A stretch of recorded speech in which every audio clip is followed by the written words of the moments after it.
Wednesday, May 4th, and the Fed came through with a 50 basis point hike. This is the biggest hike by the Fed in 22 years since our major tech bubble in year 2000, when the tech world went falling apart. Uh, this was not a big surprise, but it kind of was. So the Fed had announced that they were going to do this, 50 basis point thing a while ago, but the economy was showing horrific signs, including negative 1.8 GDP. Job growth was awful. Inflation, which is why the Fed would raise rates, also awful. But the negative GDP being the big one. So it's kind of when you're looking at the growth of the economy and consumer spending, and people aren't spending as much because they don't have any money. So this move is, in a way, the Fed has put itself in a real tough situation. So there's going to be a lot of blaming across the board. Nobody ever takes responsibility for their own actions. This is 100% the fault of the Fed. Everything that's getting ready to happen, the debt. So the United States now has 30 trillion in debt. Those are our politicians and the Fed working in conjunction with each other. We won't be able to pay that back. The hiked interest rates, we can't even pay the debt on it. So we'll actually have to, we can't even pay the basic payments. So we'll have to print more debt in order to pay the debt, raise the debt ceiling. So basically, if you were to look at the US economy right now, it would be similar to when you first flush a toilet and it's spinning on the outside, but you know that it's going to spin and flush right down. That's exactly where we are right now. So this is, something that should have been done a long time ago to fight inflation. It should have been done actually at a minimum in 2018, when Trump forced Powell to stand down and wouldn't let him raise rates, because the stock market would get crushed, and then Trump couldn't talk about how great the stock market is. And so that wasn't done then. So we just kept inflating this big bubble. One of the big bubbles that may have just been pricked to be popped is the real estate bubble. If the Fed hadn't done this, and this still might happen, we might have had a huge bond crisis. Housing market is likely at its peak at this point. Interest rates are spiking. Anytime interest rates spike, home prices come down, and that'll start happening mostly in high value areas across the country. The Northeast, California, New York, especially areas where people have been doing mass exodus, like Illinois, California, New York City. And it'll trickle down to other parts of the country, over time.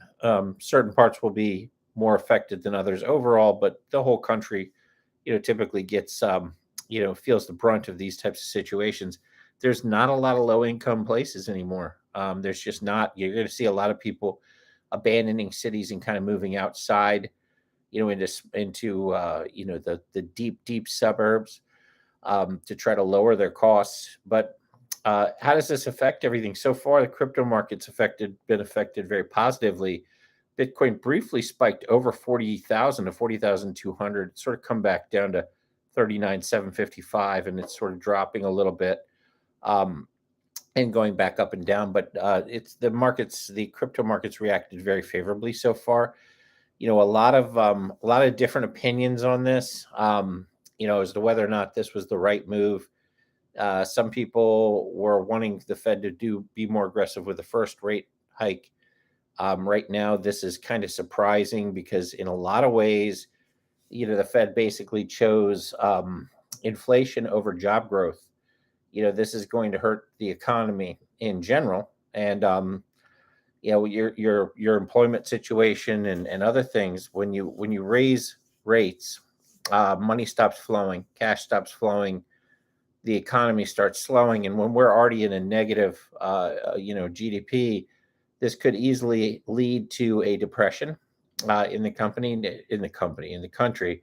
Certainly, a recession was already, on the books. But if you have 0% interest rate and you're heading towards a recession, as a country, you've run things terribly wrong, and they really did a terrible job during the coronavirus. All you people that were applauding the lockdowns, you're about to see just how wrong you were. And not that it should take this to get to that point, but when you head into a depression, That's not a good thing.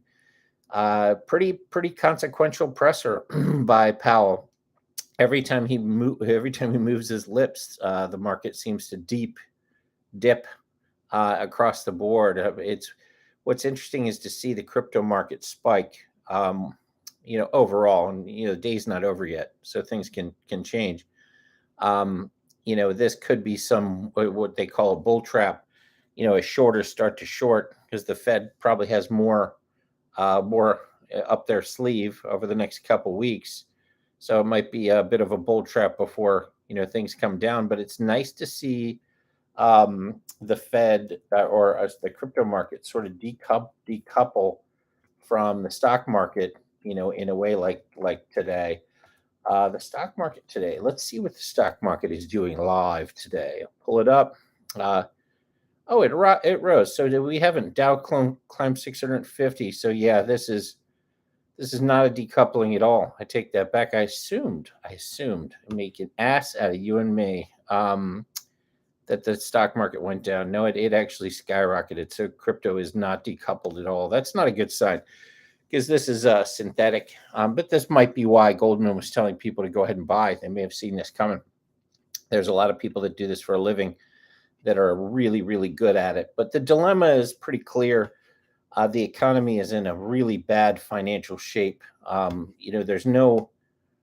Fed doesn't have any tools right now to fix it. If their tool to fix it is let's hurry up and raise rates, destroy things so that we can cut rates to fix it, that's a pretty fucking stupid plan. And act like they're doing stuff. They're going to try to shorten the monetary supply, quit the quantitative easing, slow down inflation. Again, all done way too late. They've already printed almost 50% of the money in print over the last couple of years.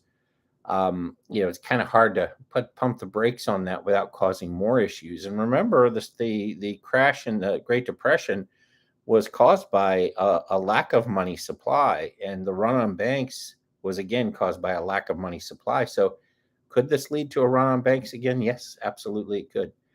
And that might be a big deal. So if the Fed does another 50 basis point hike in June, so they're going to start the quantitative easing June 1st, where they're going to stop the stopping of quantitative easing June 1st.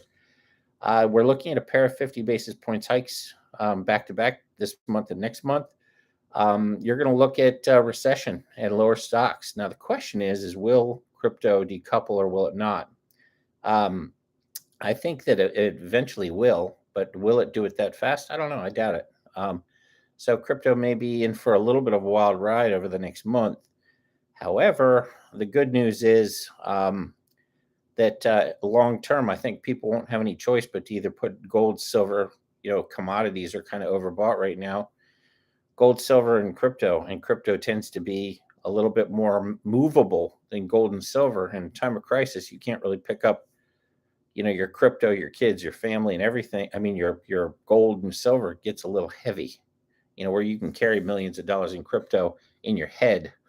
You can't do that with gold and silver. So strange times. Now, on to other news, other than the strange world we're in from a financial perspective. As a country, a lot of people are very mad with crypto.com. The crypto.com coin has been getting hammered, but they changed and lowered their rewards for staking. People did not like that. So crypto.com is kind of on everyone's shit list. ApeCoin jumped pretty high because Musk posted pictures of a Bored Ape. I think he bought a Bored Ape. I don't really give a shit. Those apes are worthless, but they're not worthless, but they're not exactly what NFTs are meant to be. Shiba Inu's metaverse land can now be bought with Shiba. Again, there's infinite metaverse lands. The key will be picking the right one. Otherwise, you're just going to have fairly worthless plot of land. Right now, Decentraland and Sand look like the two big ones, but we'll see. Right now, there's not. I don't think either of those have the tech to become a true metaverse. So right now, I think everyone's just sort of hurrying up to be in the space, but not necessarily spending the time to put out the best possible product. And leave comments if you disagree. If you disagree and you think somebody's got the right metaverse outside of Facebook, I don't want to hear fucking Facebook. No Facebook. Facebook shouldn't be anywhere near the next iteration. Hopefully their stock goes down so low that somebody else buys Oculus from them and uses that for good, and actually creates a metaverse with great tech, but without Facebook being involved. That would be awesome. But again, I don't even think goggles are the future. Who the hell wants to wear goggles all day? I don't. It has to be something cooler than that. Contacts or sunglasses that have a little digital part that pop in when you enter the metaverse, and little radar so you don't run into walls. I don't want to play boxing and start punching through my drywall. That's gonna be a problem for me. Cardano is not doing so great.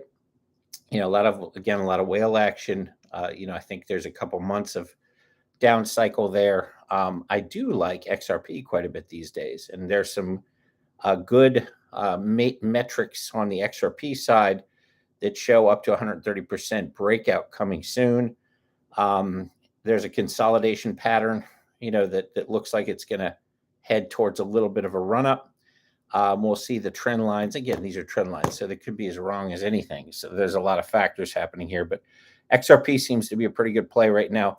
Right now, the market is doing well, but things are going to get a little rocky. We'll follow it all the way here. June 1st, we've got an end to money supply stuff. I think we're going to see right now the dollar's at one of its highest points, which is negatively affecting crypto. Once the dollar starts to weaken, you're going to see crypto spike. And I think that's going to start happening pretty soon. There's a pretty big delay between where the dollar actually is in terms of its strength and where it's registering now. As the year goes on and the dollar starts to weaken, which it will, you're going to see a big spike on the crypto side. So for those out there that have holdings, don't panic, stay strong, enjoy your days, enjoy the good, the bad, the ugly. We'll come back tomorrow and let you know what else is happening. But in the meantime, so far, so good. Pretty damn good day in crypto. Hope everyone has a great Wednesday evening. Bye-bye.